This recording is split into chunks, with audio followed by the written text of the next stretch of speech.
Bonjour à tous.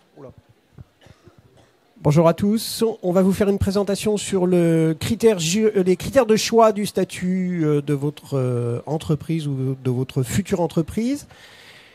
On va organiser la présentation de la manière suivante. On a 45 minutes. On fait une demi-heure de présentation et puis on se laisse un quart d'heure pour des questions-réponses. Ça vous va ? Voilà, donc moi je suis Laurent Bernadac, je suis notaire. Moi je suis Nicolas Martineau, je suis avocat en droit des affaires à Rennes. Et Pierre-Marie Monjaret, expert comptable. Voilà. Donc on vous propose, si vous avez des questions au cours, qui vous viennent à l'esprit en cours de présentation, de les garder pour le temps de questions-réponses. Alors, ce qu'on va essayer de faire dans le temps qui nous est imparti, c'est de vous expliquer quels sont les points en termes de juridique, en termes de droit social, en termes de protection sociale et en termes de fiscalité qu'il faut avoir en tête, qui vont vous permettre, avec vos conseils, de pouvoir faire le choix de l'entreprise que vous allez créer.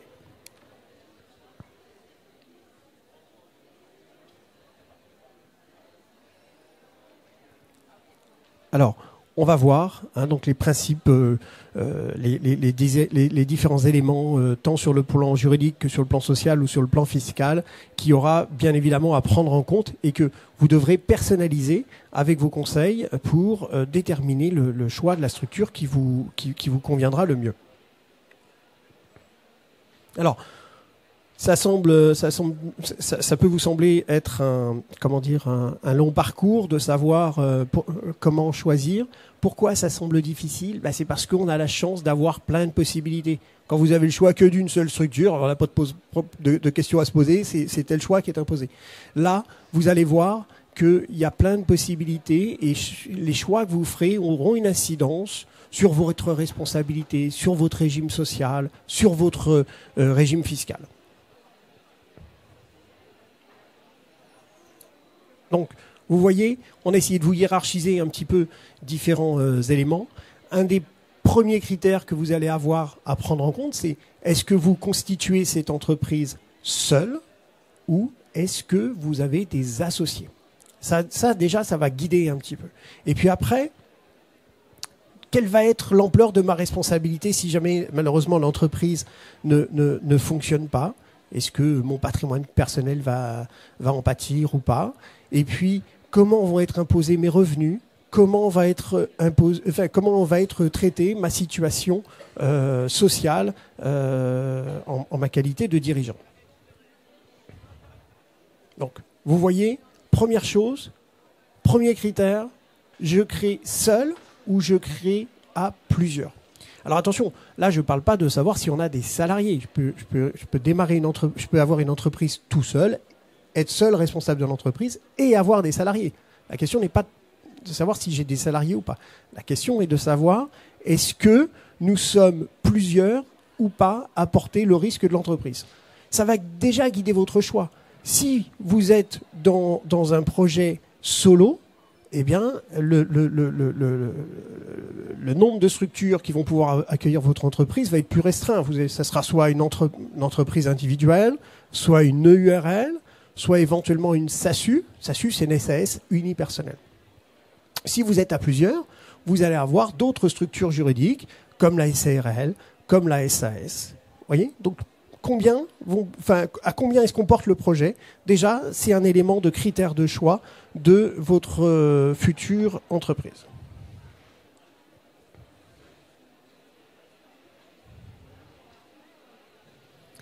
Alors, j'ai parlé tout à l'heure de la responsabilité. Vous allez avoir une responsabilité plus ou moins importante selon la structure que vous allez choisir. Je m'explique.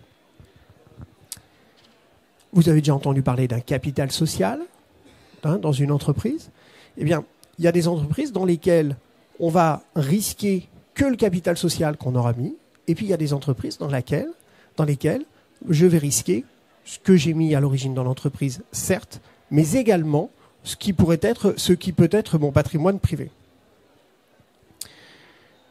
Donc là, dans ces structures-là, on appelle ça une responsabilité illimitée. Les SNC, alors les SNC, c'est quand même des entreprises qu'on utilise aujourd'hui relativement peu pour cette raison. C'est-à-dire que si l'entreprise est défaillante, ce n'est pas seulement le patrimoine de l'entreprise qui va répondre de ses dettes, ça va être également le patrimoine des entrepreneurs. D'accord ? Ça va au-delà de l'entreprise. Alors les SNC, schématiquement aujourd'hui, c'est le monde de la pharmacie, le monde aussi des buralistes, puisque ce sont des structures qui sont imposées. Si au contraire, je suis dans une société de type SARL ou de type SAS, là, ce que je vais risquer, c'est le capital social que j'aurais mis. C'est l'argent que j'aurais donné à l'entreprise dès sa création. Si je suis entrepreneur individuel, alors on verra tout à l'heure que c'est un statut qui a bougé récemment, mais j'avais un patrimoine d'affectation. C'est ce patrimoine-là qui est, quand j'étais sous une certaine forme. Et sinon, si je suis un entrepreneur individuel classique, c'est également tout mon patrimoine qui pourra répondre de mes difficultés. Alors, quelques éléments sur la fiscalité ? Alors, au niveau de la fiscalité, ce qu'il faut comprendre, c'est qu'on a deux grands types d'impôts au niveau de la société, en fonction de la forme juridique que l'on choisit. Quand on est entrepreneur individuel, l'impôt naturel, c'est l'impôt sur le revenu. En fait, les revenus de l'entreprise individuelle sont les revenus de la personne. Il y a une confusion en fait entre les deux au niveau de l'entreprise individuelle. S'agissant des micro-entrepreneurs, des auto-entrepreneurs, là c'est une forme un petit peu particulière. C'est un entrepreneur individuel qui va pouvoir bénéficier d'un régime fiscal avantageux puisqu'il sera imposé uniquement par rapport à ce qu'il réalise en chiffre d'affaires. Quand on est en société, alors en fiscalité rien n'est simple, il y a toujours possibilité de basculer de l'un à l'autre, mais quand on est en société de type SARL avec plusieurs associés ou SAS, à ce moment-là, on est à l'impôt sur les sociétés. L'impôt sur les sociétés, c'est quoi? C'est l'imposition au niveau de la structure de la société elle-même. Le taux de l'impôt société, c'est 15% jusqu'à une certaine fraction de bénéfices, aux alentours de 42 000 euros, et 25% au-delà. C'est-à-dire que les résultats qui seront générés par la société ne pourront pas être taxés au niveau de l'entreprise au-delà de ce plafond de 25%. Si l'entreprise garde l'argent, une fois après avoir fait son résultat, il n'y a pas d'imposition supplémentaire au niveau du chef d'entreprise. Donc, attendez, hop. Ah oui, c'est... attends, tu quittes ça. Pardon.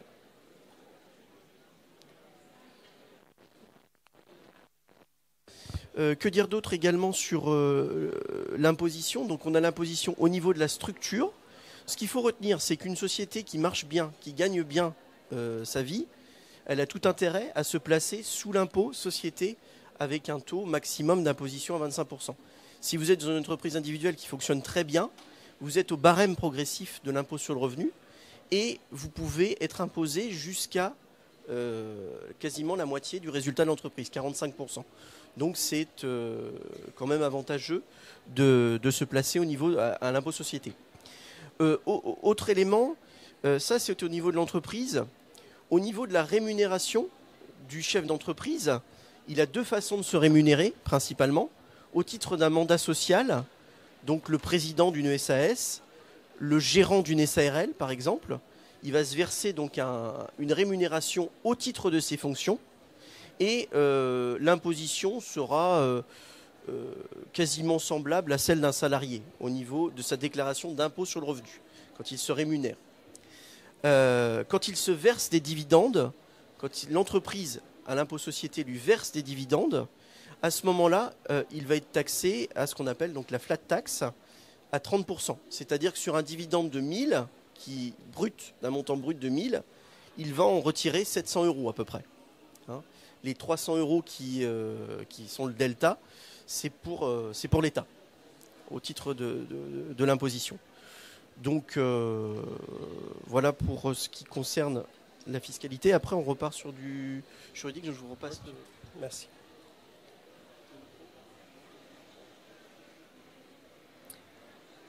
Donc, sur une entreprise, on vous disait des choix, notamment le statut social du dirigeant. Tu peux nous en dire quelques mots ? Alors la principale différence sur le statut social du dirigeant, c'est que d'un côté, donc sur le gérant majoritaire de URL ou de SARL, vous aurez ce qu'on appelle le statut de travailleur non salarié, TNS, alors que lorsque vous êtes président de SAS, vous serez assimilé salarié. Alors la principale différence entre les deux, il y en a quelques-unes. Il y a une partie déjà administrative. C'est-à-dire que si vous êtes président de SAS, assimilé salarié, vous allez devoir faire des bulletins de paye et des déclarations. Donc ça a un coût. Et au-delà de ça, ça nécessite aussi une certaine régularité dans la rémunération que vous allez vous verser, puisque, étant donné que vous aurez des bulletins de paye à faire, vous ne pouvez pas forcément faire varier votre rémunération d'un mois à l'autre. En tout cas, c'est moins flexible. À l'inverse du travailleur non salarié, où pour le coup, si un mois vous avez besoin de 2000, le mois suivant 3000, etc., vous vous prélevez en fonction de vos besoins et de votre train de vie. Donc ça, c'est une première chose sur la partie flexibilité administrative. Pour finir sur le statut d'assimilé salarié de président de SAS, vous n'avez pas droit au chômage. Donc même si vous êtes simplement assimilé salarié et non salarié. Donc si vous êtes président de votre SAS que vous détenez, forcément si vous vous licenciez, vous n'aurez pas droit au chômage. Et ensuite sur le statut social, donc il y a eu cette partie administrative et ensuite la partie coût social. Alors pour faire très simple, un assimilé salarié qui va se verser une rémunération de 1 €, donc ce sera une rémunération brute d'1 €. Vous allez avoir dessus des cotisations sociales salariales. Donc vous allez à peu près percevoir dans les 80-90 centimes de salaire net, donc avant impôt sur le revenu. Et ensuite le coût pour la société, donc les charges patronales, seront à peu près de l'ordre de 50 centimes. Donc dites-vous que pour du net dans votre poche entre 80 et 90 centimes, ça coûte au total à la société 1,50 €. À l'inverse, quand vous êtes travailleur non salarié, vous vous prélevez 1, donc il n'y a pas de notion de brut ou de net, donc ce 1 il rentre dans votre poche toujours avant impôt sur le revenu. Et le coût pour la société, c'est pareil, ça varie en fait en fonction de la rémunération que vous vous versez. Plus vous vous rémunérez, plus ce sera important, mais c'est de l'ordre de 40-45 centimes. Donc d'un côté, vous avez une structure où vous aurez 80-90 pour un coût total d'1,50 €, et de l'autre, vous aurez 1 dans votre poche pour un coût total de 1,40-1,45 €. La principale différence entre les deux, ce qui explique cette variance de coût, c'est les cotisations vieillesse et la retraite, pardon. Concrètement, alors souvent ce que je dis à mes clients, c'est que on sait à peu près, même si ça varie, et je vois qu'il y a des jeunes ici, donc vous savez encore moins que pour les plus âgés combien de temps vous allez cotiser. Mais on a à peu près une idée du temps qu'on aura à cotiser. Par contre, on ne sait pas malheureusement combien de temps on sera en retraite. Donc vous allez avoir un delta, ça va être moins coûteux pendant la durée d'exercice de votre activité. En contrepartie, vous aurez moins de pension de retraite une fois que vous y serez. Donc après, ça dépend des gens, de leur aversion au risque. Une personne qui voudra se constituer sa propre retraite préférera cotiser moins pendant son activité pour l'investir sur de l'immobilier ou autre et ensuite se constituer sa propre retraite.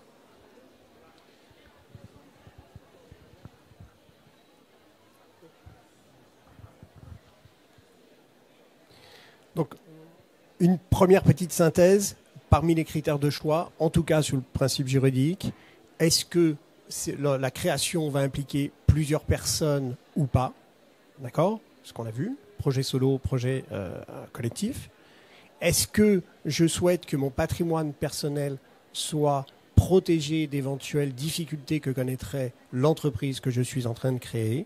Et puis, en fonction de mon activité également, on aura des formes juridiques qui pourront être plus ou moins possibles.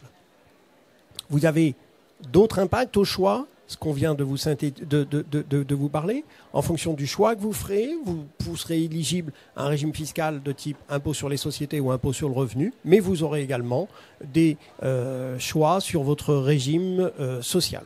Donc vous voyez, il y a bien une imbrication entre ces trois critères, le juridique, le fiscal et le social. Donc, le choix, il est par rapport à vos propres appétences, par rapport à vos propres besoins.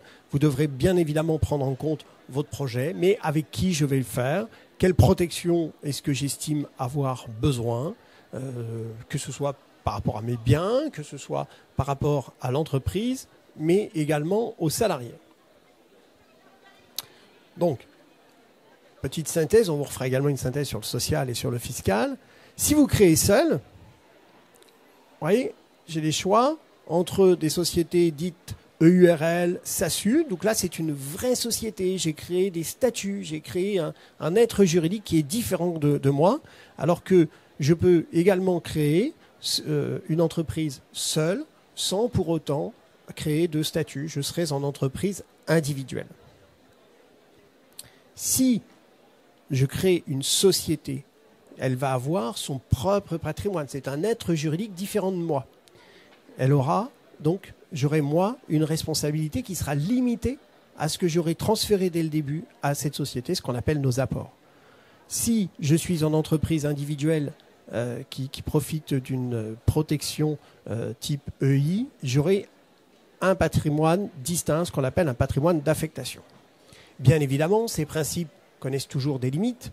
Dans l'hypothèse où je suis, si vous créez une entreprise, une société pour accueillir votre projet et que cette société nouvellement créée a besoin de financement, vous aurez probablement votre partenaire financier qui exigera de vous une caution personnelle, c'est-à-dire que vous serez garant à côté de la société du paiement des éventuelles dettes. Mais vous serez volontaire. Quand vous signez une caution, c'est que vous êtes volontaire. C'est une condition d'obtention de votre crédit.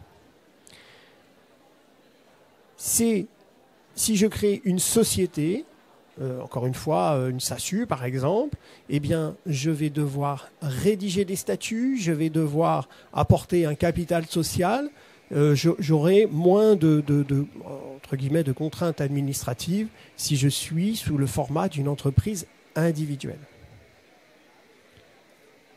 Si je suis dans le cadre d'une société, eh bien, il y a un formalisme. Il y a un formalisme à la création, mais il y a également un formalisme dans le cadre du fonctionnement de la société.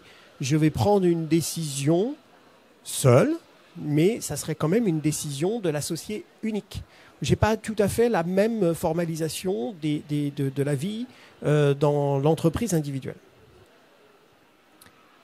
Les obligations comptables, elles sont un petit peu plus complexes quand on est dans une société. Et sur le statut social, vous aurez un statut de travailleur non salarié. Dans tous les cas, ce que je disais au début, dans tous les cas, vous pouvez bien évidemment avoir des salariés. Bon, le IRL a disparu, je pense qu'on peut... je regarde le timing, je pense qu'on a encore d'autres choses à dire. Je vais passer. Si vous créez à plusieurs, différents types de sociétés sont possibles. Des sociétés dites par action, ce que tout le monde connaît, une SAS, une SARL, une SA. Dans les deux cas, vous aurez une responsabilité qui sera limitée aux apports que vous aurez pu faire. C'est l'avantage. Bien évidemment, comme ce qu'on vient de voir tout à l'heure dans le URL ou dans la SASU, si mon partenaire bancaire exige de moi une caution, eh bien, ça va limiter le principe de la responsabilité à mes seuls apports. C'est un être juridique distinct, je serai responsable des fautes de gestion que je pourrais faire. Dans tous les cas, je devrais avoir formaliser des statuts, j'aurai un capital social, ce qui matérialisera ma responsabilité. Puisque nous sommes plusieurs, on aura des décisions qui seront collectives. On est plusieurs associés, je peux être majoritaire, mais en tout cas, je dois formaliser toutes les décisions qui seront prises par la collectivité des associés. Avec des statuts sociaux, enfin un statut social du dirigeant qui sera bien évidemment adapté à cet outil utilisé. Voilà un petit peu sur les points clés pour resynthétiser à nouveau. On va vous expliquer avec des chiffres un petit peu plus précis, ça marche moins, les différents régimes fiscaux. Oui. Merci. Pour revenir un petit peu sur la fiscalité, ce qu'on disait tout à l'heure, c'est qu'effectivement l'entrepreneur, dans le cadre d'une entreprise individuelle classique, il va payer de l'impôt sur la totalité du résultat de son entreprise. Il n'y a pas de distinction entre les deux. Donc son impôt sera toujours calculé par rapport à son résultat, et la rémunération qu'il peut se tirer tous les mois de son entreprise n'est pas une charge déductible. Donc c'est un système qui est... L'impôt sur le revenu, c'est un système qui peut être avantageux quand on n'a pas trop de revenus au début, ou alors qu'on est par exemple avec un conjoint qui gagne bien sa vie. On a parfois une perte la première année.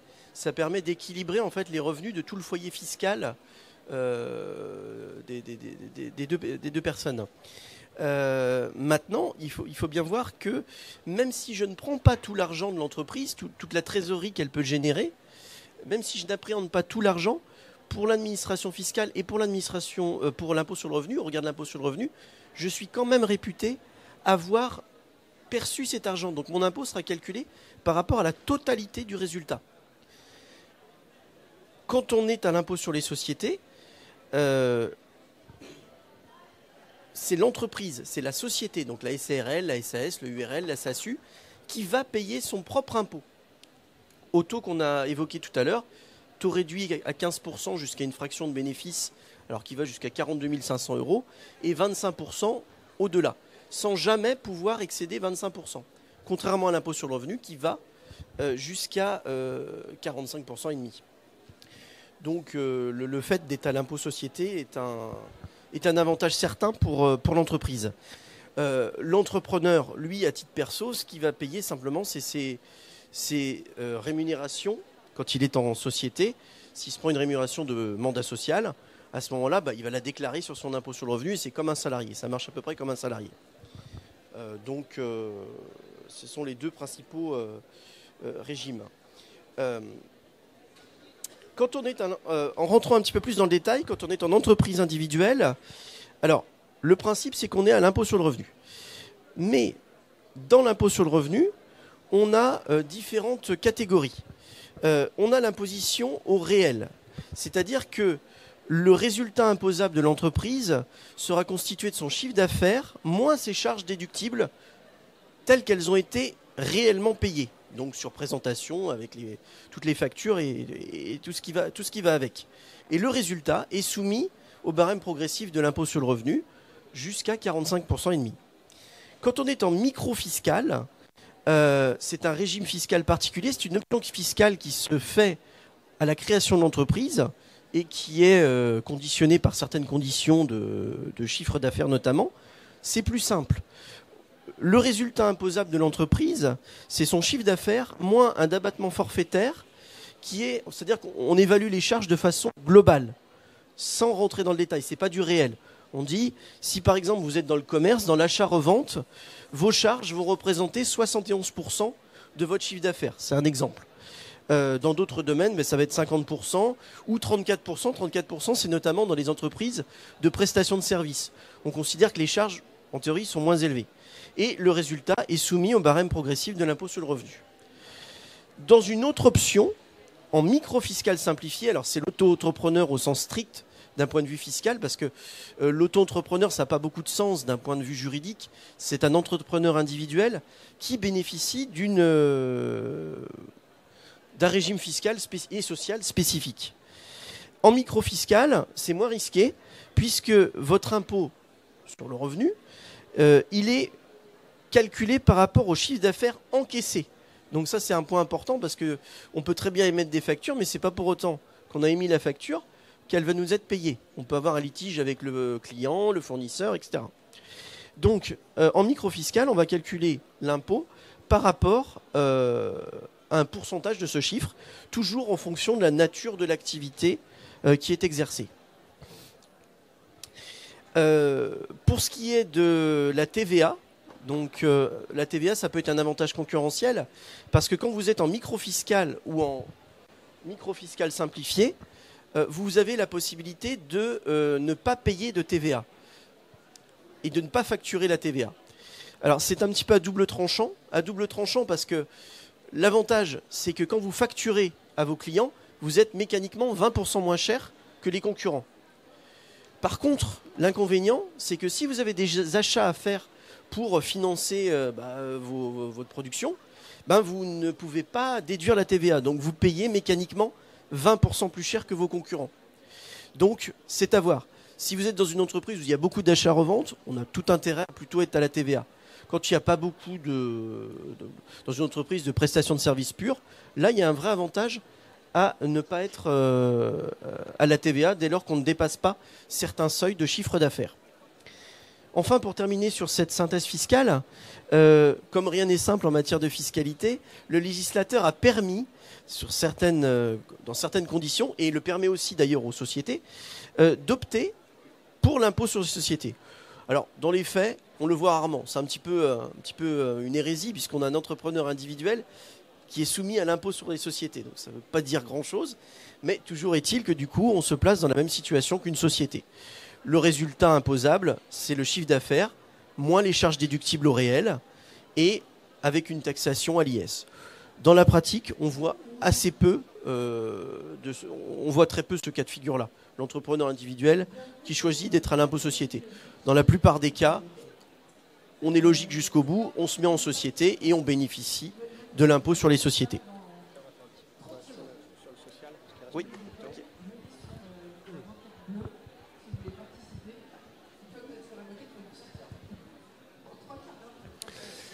Alors pour finir sur la partie sociale, donc comme je vous l'expliquais tout à l'heure, en fonction de gérant de URL ou président de SAS, le statut sera différent, les coûts seront différents.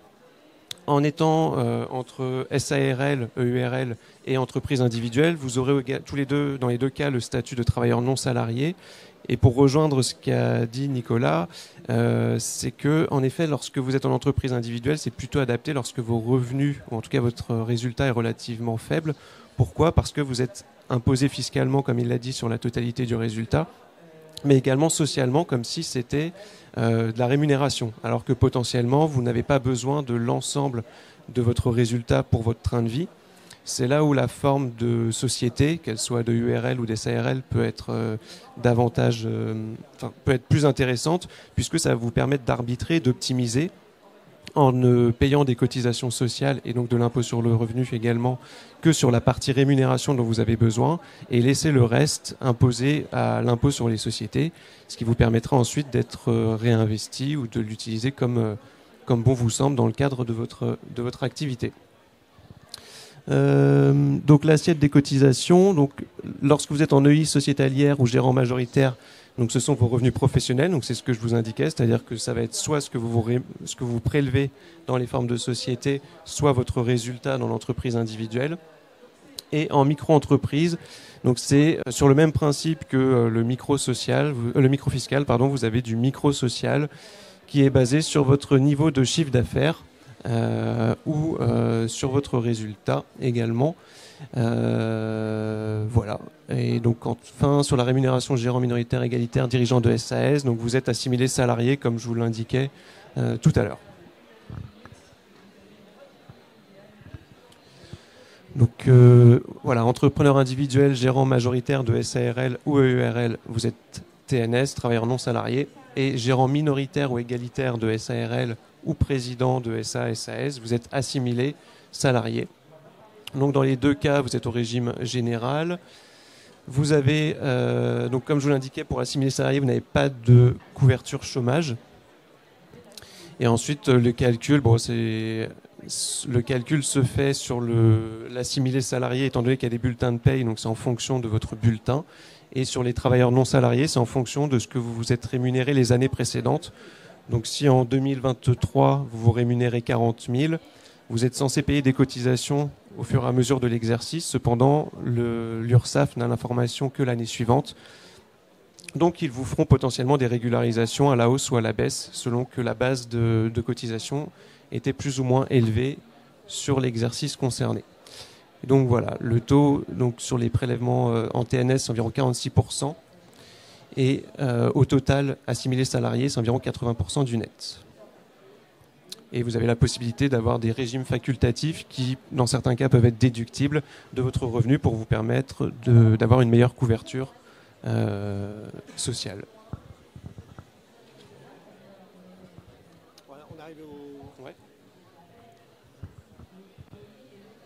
Voilà, on est arrivé au terme de ces 30 minutes. On vous propose un petit espace de questions-réponses. Allez, un volontaire pour poser une première question.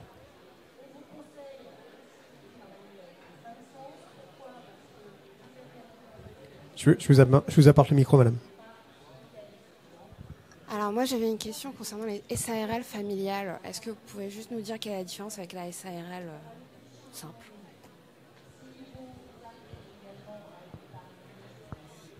Alors, je ne sais pas si tout le monde a entendu, la question était quelle est la différence entre une SARL classique telle qu'on l'a présentée et la SARL dite familiale. En fait, la SARL familiale, c'est une société qui ne va être constituée qu'entre personnes de la même famille. Il faut un lien de parenté. On ne peut pas s'associer tous les deux dans une SARL de famille. Et l'avantage qu'elle va avoir, c'est qu'elle va avoir un traitement impôt sur le revenu. C'est une société qu'on utilise plutôt dans des montages immobiliers que dans des montages de réalisation d'une entreprise commerciale. Vous avez quelque chose à ajouter là-dessus ? Oui, d'un point de vue fiscal, en fait, la SARL de familiale, ça vous permet d'être à l'impôt sur le revenu de façon illimitée, dès lors que les liens de famille subsistent. Parce que dans la plupart des régimes fiscaux, type impôt sur le revenu, enfin, une SARL, quand elle est constituée de plusieurs associés, est à l'impôt sur les sociétés, en principe. Elle peut opter pour l'impôt sur le revenu, mais dans le droit commun, c'est une option qui est limitée dans le temps à 5 ans, avec l'exception donc de la SARL familiale qui permet de maintenir l'option à l'impôt sur le revenu aussi longtemps que durent les liens de famille entre ses membres. Donc voilà, c'est l'avantage. Oui.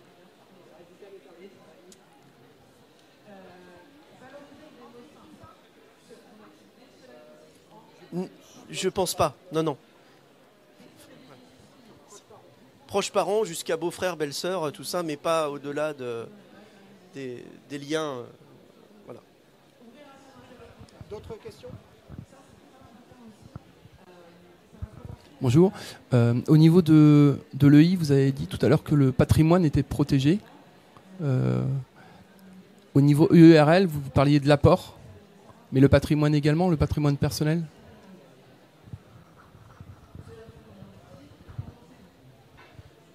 Oui, alors, le URL est une SARL à un seul associé. Donc, c'est le même régime juridique que la SARL. C'est une société. J'ai créé un être spécial. Le URL. Le IRL, c'est une entreprise dans laquelle je n'ai pas créé de société. J'ai simplement déclaré un patrimoine d'affectation. Ce qu'on appelle un patrimoine d'affectation, c'est ce que j'estime être nécessaire pour la réalisation de mon entreprise, et c'est ce patrimoine exclusivement qui sera protégé c'est ce patrimoine exclusivement qui m'engagera si je fais de mauvaises affaires. Ça, c'est l'EIRL. Donc c'est un statut un peu particulier. Et après, vous avez l'entrepreneur individuel, ce que vous appelez le nom propre, si vous voulez fonctionner en nom propre, où là, je suis responsable sur tout mon patrimoine. D'accord ? EU, c'est une vraie société. EI, c'est un patrimoine réservé d'affectation. Il y avait une question au fond, monsieur ?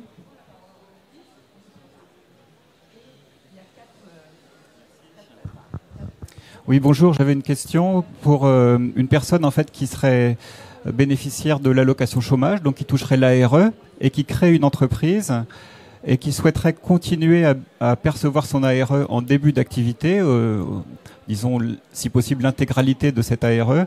Qu'est-ce que vous recommandez comme type de forme d'entreprise? Est-ce qu'il vaut mieux créer une SARL, une SAS? Est-ce qu'il y a une différence entre les deux?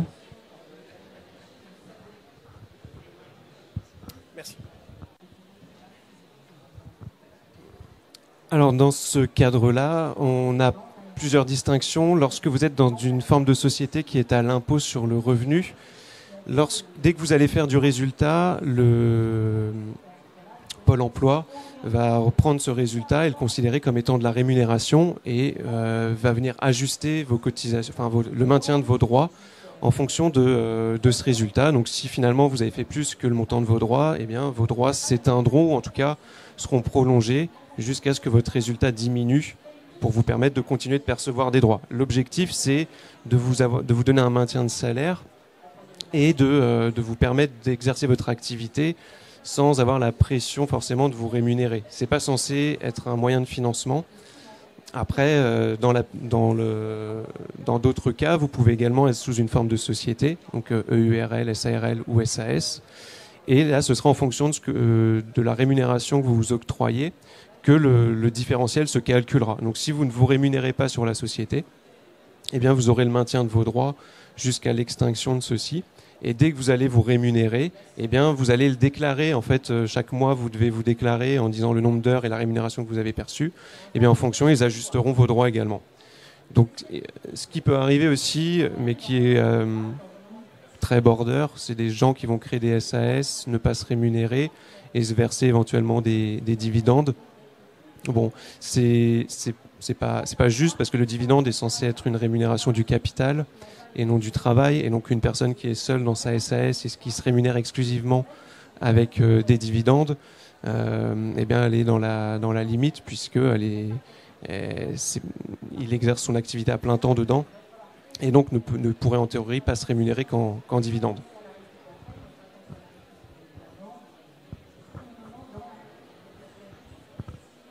D'autres questions?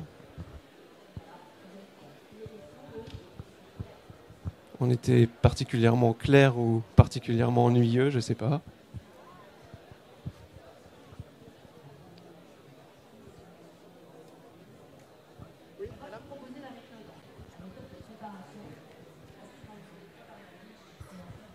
Bonjour.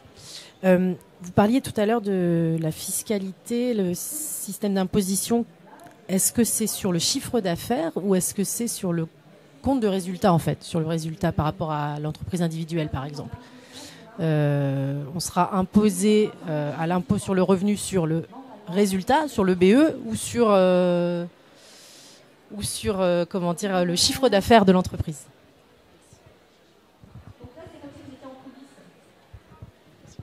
Bien, en fait, tout dépend de l'option fiscale qu'on choisit à la création de la structure. Si vous êtes en entreprise individuelle classique, sans option particulière pour un régime micro, vous êtes imposé par rapport à votre chiffre d'affaires, moins les charges d'exploitation au réel. C'est le régime réel. Si vous choisissez un régime micro, le régime auto-entrepreneur pur et dur, là, vous serez imposé uniquement par rapport au chiffre d'affaires que vous réalisez.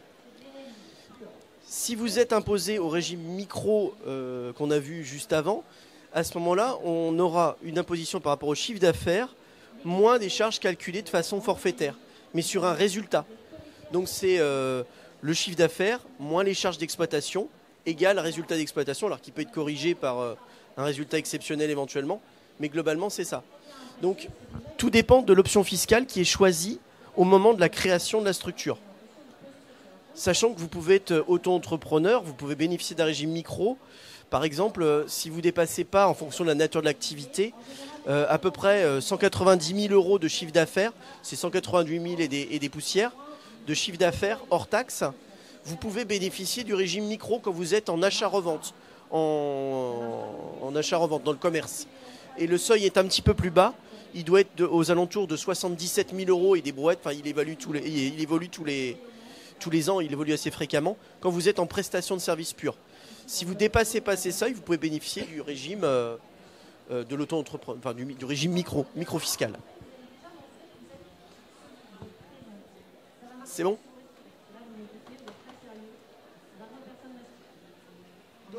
D'autres questions?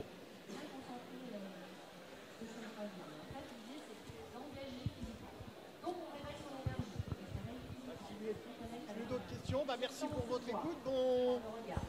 Si vous avez plus d'autres questions, c'est tout est ok. Eh ben merci pour votre attention, merci pour votre écoute et puis bon salon à tous et bonne création.